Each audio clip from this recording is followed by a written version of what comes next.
Opa, sejam bem-vindos aqui a mais um vídeo do meu canal, eu sou o Lucas Knaip. Hoje vamos falar sobre um assunto bem espinhoso que é a saúde financeira do Atlético, as finanças do Galo, né? Porque esse é um assunto que tem sido muito debatido aqui no Brasil sobre um time que se reforçou tanto e agora compra um dos técnicos mais caros do Brasil e agora acabou de comprar o diretor de futebol mais caro do Brasil, que é o Alexandre Matos, né? Eu não tenho conhecimento de alguém mais caro do que ele. E a situação do Atlético financeira chama muita atenção, porque é um time que ano passado teve um déficit de mais de 70 milhões e esse ano está gastando como nunca gastou na sua história. E muitos atleticanos têm xingado muitos jornalistas que fazem um trabalho muito bem feito, como o Rodrigo Capello, o Rodrigo Matos, que tem feito trabalhos excelentes. Eu recomendo até que sigam ele, que acompanhem suas matérias, que sempre são um grande fruto de conhecimento e um excelente trabalho jornalístico. Mas a grande verdade é que as pessoas têm se debruçado nessa pecha dos investidores e eu vou explicar bastante sobre isso nesse vídeo.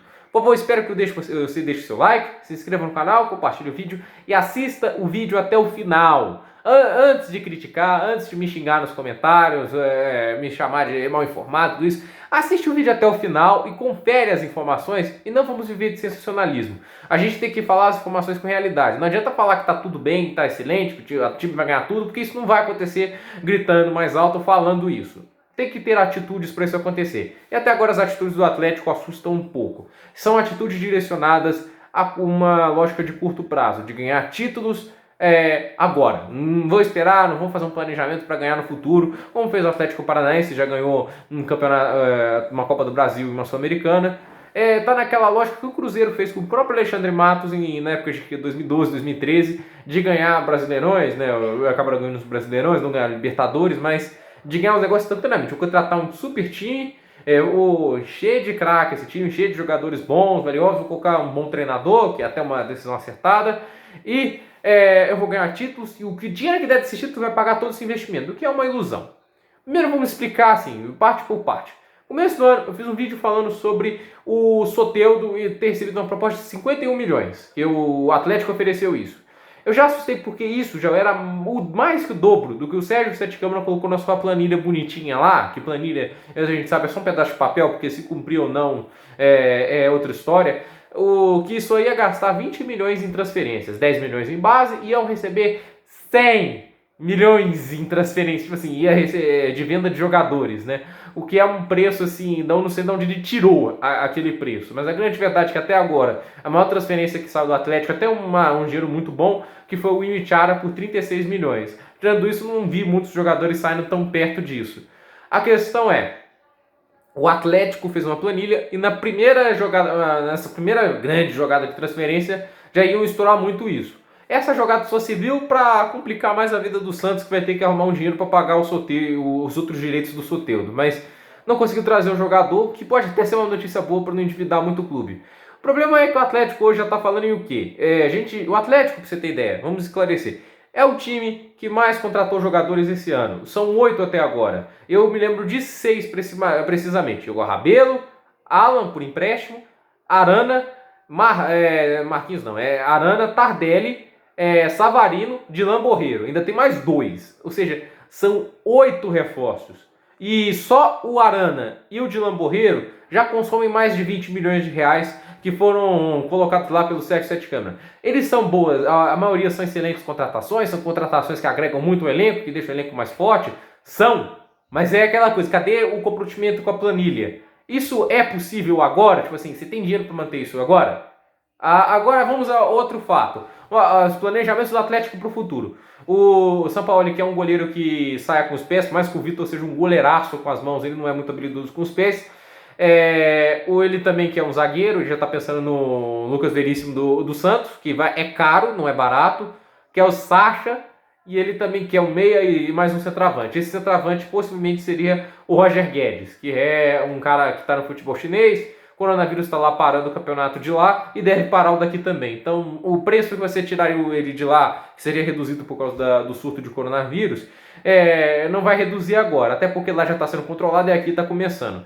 O fato é, o Atlético chegou a cogitar Balotelli como uma proposta. Ele que está lá no Brescia, um time pequeno da Itália, e não está fazendo uma grande temporada. São apenas 5 gols no italiano até agora, se não me engano. Então, assim, uma aposta que valeria nada mais nada menos que 57 milhões de reais. O Roger Guedes é 60 milhões e está jogando muito melhor. Mas só que esses dois jogadores têm uma coincidência. O Atlético não tem dinheiro para pagar eles, porque quem está pagando essas contratações não é o Atlético. É o dono da MRV e é o dono da BMG e são esses investidores, né? Mas é uma coisa que as pessoas têm que entender antes de colocar tudo na costa dos investidores. Eles não estão doando, são empréstimos. Tipo assim, não é criança esperança. 0800, 046, mais 51 milhões para comprar um Soteldo. Não é assim. Esses caras não estão doando. Essas pessoas, sabe o que elas estão fazendo? Dando empréstimos na garantia que no futuro esses jogadores vão ser vendidos e reembolsados ou vão render muito dinheiro em premiação e títulos. Não é uma doação, a grande verdade é essa. Esses caras podem ser torcedores fanáticos? Podem, mas é o dinheiro deles que está em jogo. Essas pessoas amam uma coisa mais que o dinheiro, uma coisa mais que o seu clube, né, que seria o Atlético Mineiro. O dinheiro, ele não está errado.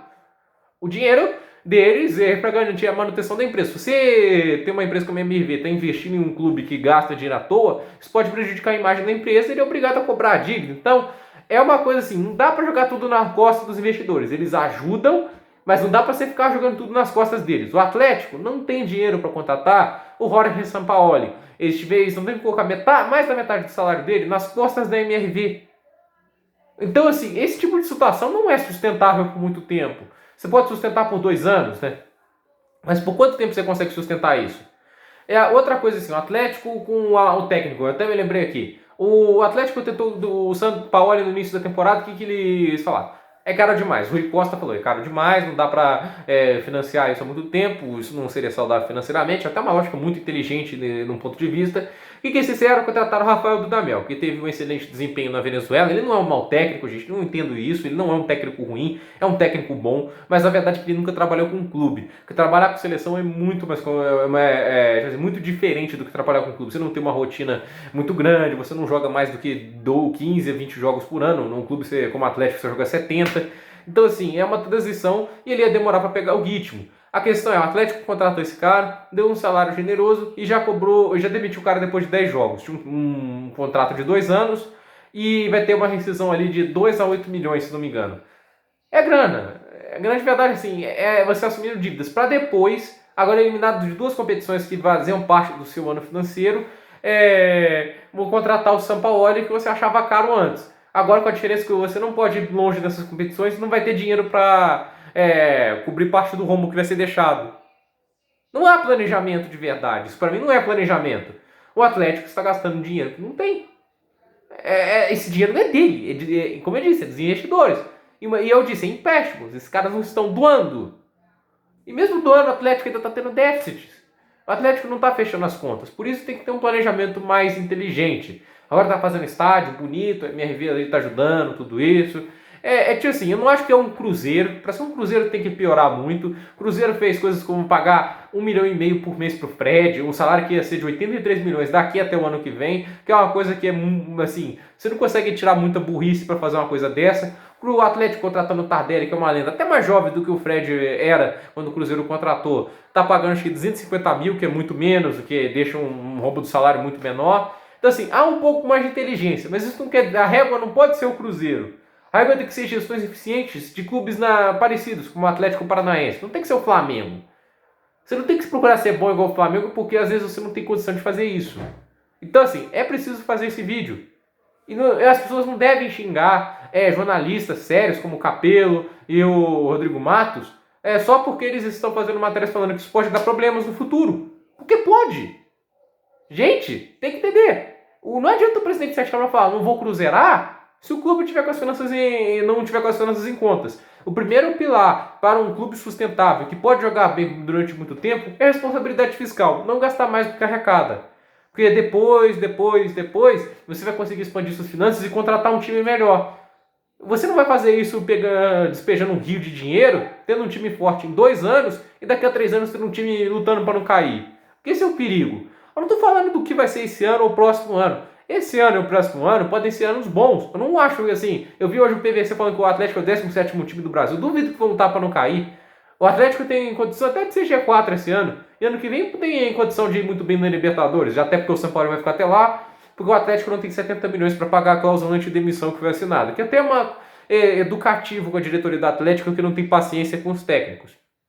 A grande verdade é, tem condição de fazer bons campeonatos esse ano. Não estou dizendo que o Atlético vai ser um time fraco. Não, ele vai ser um time forte nesses anos. A questão é qual o preço. Não adianta você ter forte durante 2 anos, porque o futebol é muito mais longo que isso. O futebol é muito mais longo. A gente tá, assim, daqui a 100 anos o Atlético ainda deve existir, ou pelo menos eu assim espero. Então, assim, tem muita história para acontecer. Não adianta você tentar ali gastar dinheiro que você não tem agora, porque no futuro, se você tiver responsabilidade, tudo isso, você vai ter um time mais forte, estavelmente durante décadas. Porque esse tipo de gestão a gente já vê muito tempo no Brasil. Seja o Cruzeiro um tempo atrás, seja o Corinthians um tempo atrás, seja aí o São Paulo, que já foi um tempo atrás. Isso aí sabe o que chama gestão montanha-russa. Tem um pico alto de um clube que vai jogar bem? Tem, mas ela cai depois. Isso é uma montanha-russa. Até que você vê, o Corinthians era campeão brasileiro, lutava para não cair. Aí torrava dinheiro de novo, era campeão, ou jogava bem. Aí lutava para não cair. Aí foi lá, gastou, aí foi lá no G4, aí lutava para não cair. Ano retrasado, o Corinthians lutou para não cair. Aí depois quase foi pro G6.